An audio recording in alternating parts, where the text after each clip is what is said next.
They said it with authority. Sorry, this area's off limits. The young woman froze, her crisp uniform still smelling of the morning's polish. She wasn't a visitor, a tourist, or an intruder. She was the newly assigned commanding officer of the base. But their eyes didn't see rank. They saw color.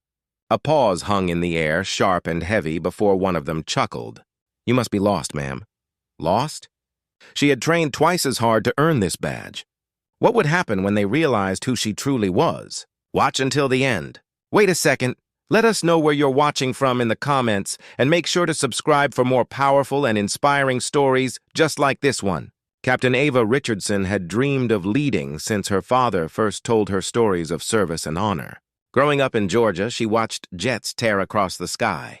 She promised herself she'd be in one someday, not as a passenger, but as a leader. Years of sleepless nights, grueling physical training, and endless examinations finally paid off. At 31, she became one of the youngest black women to receive command at a prestigious Air Force base. As her convoy approached the sprawling gates of Fort Harrington, she imagined her father's proud smile, but the guards didn't salute. They stared, confused, hesitant. It wasn't the reaction she expected. Inside, she could feel the tension humming through the air. She brushed it off. New leadership always brought unease, she told herself. What she didn't know was that the unease wasn't about leadership. It was about her. The next morning, Ava entered the operations hall, a room filled with decades of photographs, medals, and faces. None looked like hers. Conversations halted as she walked in, her boots clicking against the polished floor. She could almost hear the unspoken words, "She doesn't belong here." When she introduced herself during the briefing, she noticed the faint smirks, the sideways glances. A senior officer, Lieutenant McCall, leaned back in his chair, arms crossed.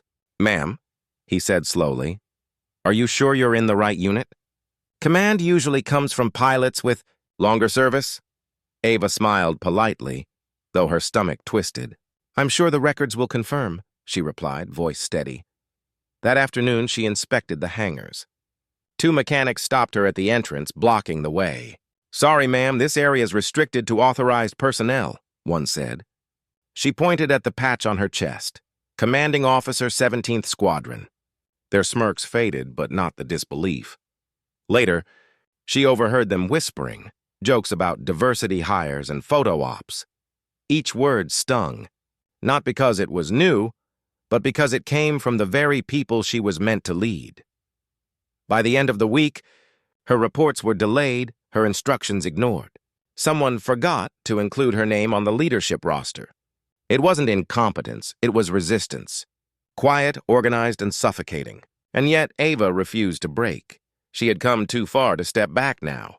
The breaking point came during a live readiness drill. Ava arrived early, but the exercise started without her orders. Explosions echoed across the field as jets roared overhead, chaos, pure and dangerous. She stormed into the control tent. "Who authorized this?" she demanded. McCall turned, calm and smug. "We assumed command in your absence, ma'am." "Couldn't risk delays," her pulse thundered. Every second of defiance, every smirk, every barrier flashed before her eyes. Without hesitation, she stepped to the central console, entered her override code, and shut down the operation. Silence fell. "Effective immediately," she said, voice sharp as steel. "You'll follow command protocol, or you'll answer to military justice." For the first time, McCall's confidence cracked. He hadn't expected her to know the system better than him. An internal review followed. Every act of insubordination was documented. Every ignored order, every racist remark. The report reached the Department of Defense within days. When the investigation concluded, McCall and several officers were discharged.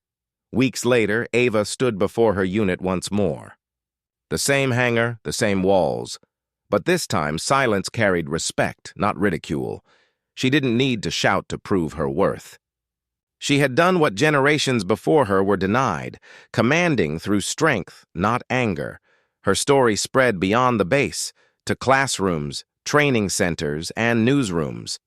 It became a symbol of courage against systemic racism in places built on discipline and equality. Because sometimes, The bravest fight isn't against an enemy abroad. It's against prejudice at home. Where are you watching from? Take care.